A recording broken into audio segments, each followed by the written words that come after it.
I'm Michael Montgomery from the Culinary School of the Rockies in Boulder, Colorado. Today we are making fresh cheese. Really simple thing to do at home. As long as you've got the milk, you have the ability to make your own cheese. And by fresh cheese, I mean quick cheeses that haven't been aged. And they are literally as quick as you want them to be. I'm going to show you how to make a very quick ricotta, and I'm going to use whole milk for that. So I've sort of jumped ahead in the game, and I'll catch you up to speed here of what I've already done. But I did want to make sure you see a few things so you're clear at home when you try this. All you need is milk, some citric acid. It's really going to do the job for you.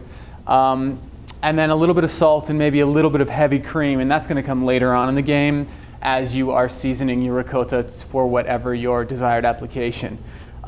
Citric acid can be found in something like this. This came from one of our purveyors. You can always find cheese making supplies. I think the best source is to go online and just type in cheese making supply. I know New England Cheese Company or New England Cheese Supply has a great website where you can find citric acid, rennet, things like that. Your muslin, and I should mention this is called butter muslin. So this isn't the standard muslin that we see. Don't just go to a fabric store and buy it because it needs to be finer weave. So it's going to actually help us separate the excess whey from the curds. You can also find this at a cheese supply online, and I think that's probably the best place to source all of these items.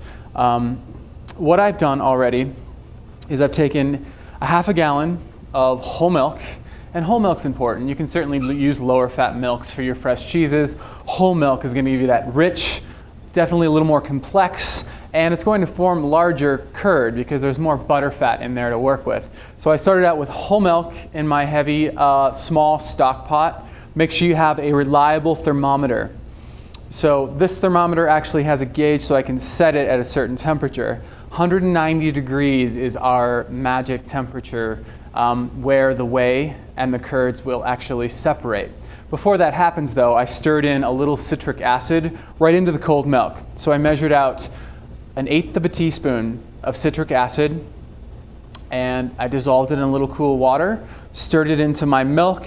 I brought everything over a medium heat up to about 190 degrees.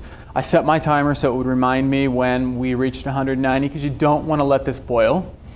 And what happens as the temperature increases, that citric acid forces the curds to separate, coagulate, and the magic of cheese actually happens.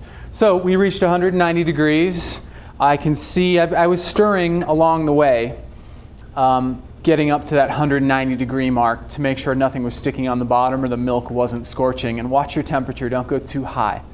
Once we reached 190 degrees, I could clearly see that the curds had separated from the whey. So they're sitting up right on top of my spoon here, looking all beautiful. At that point in time, I turned the heat off because I knew that we had our separation that's desired, and I just let this sit. What happens if you let it sit and you don't disturb it, and that means no stirring? Let it sit, the curds start to bind, and you're going to have a nice ricotta with large curd versus ricotta with, small little bits of curd. I actually like my curd to bind together, and I'm going to get a much nicer, fluffy, big curd out of our ricotta. At this point in time, I'm going to remove my thermometer.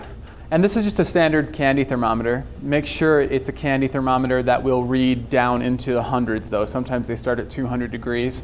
This one happens to start at 100 degrees, which is helpful for cheese making. And then I'm going to carefully ladle out my curds into my butter muslin lined colander. And I just have this sitting over top of a bowl to catch any of that liquid whey that's going to fall through. So I'm just using a big old ladle here, gently ladling my curds into my butter muslin. Remember, the more you stir or the more you work these curds, the more they're going to break up. So I want to keep them in nice, big pieces. So I'm being really careful with this transfer. And I'm leaving most of this liquid whey behind. The one thing you need to keep in mind when you're making cheese at home, it does require quite a bit of milk.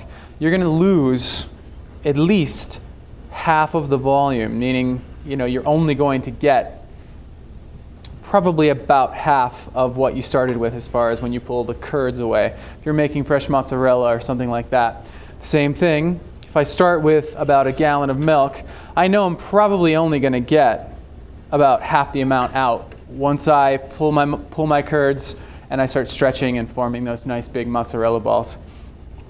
So it looks like I have most of my curd out of my liquid whey, and I can hear the excess whey draining through the butter muslin and draining through that colander.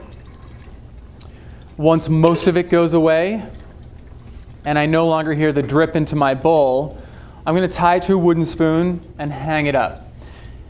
And this is a case where you can hang it for as long or as little as a time as you'd like. Some people like a thicker ricotta. Some people like ricotta to be a little bit thinner. So depending on what you're doing with it, maybe you want to make it a little thicker. Just let it sit in your refrigerator, hanging on your wooden spoon in cheesecloth. Let it sit there overnight.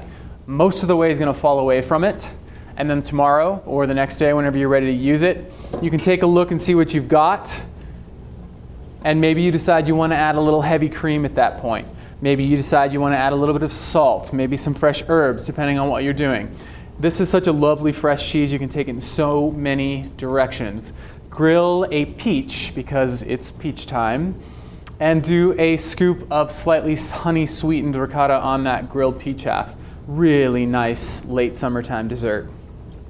Most of my liquid whey has drained through that butter muslin. I'm now going to take a big wooden spoon, and I'm just going to tie it off, all four corners, pulling them together right around the spoon. And then, like I said, put this over something so it can actually hang. So you're using the weight of the curds to help squeeze and drain our ricotta here.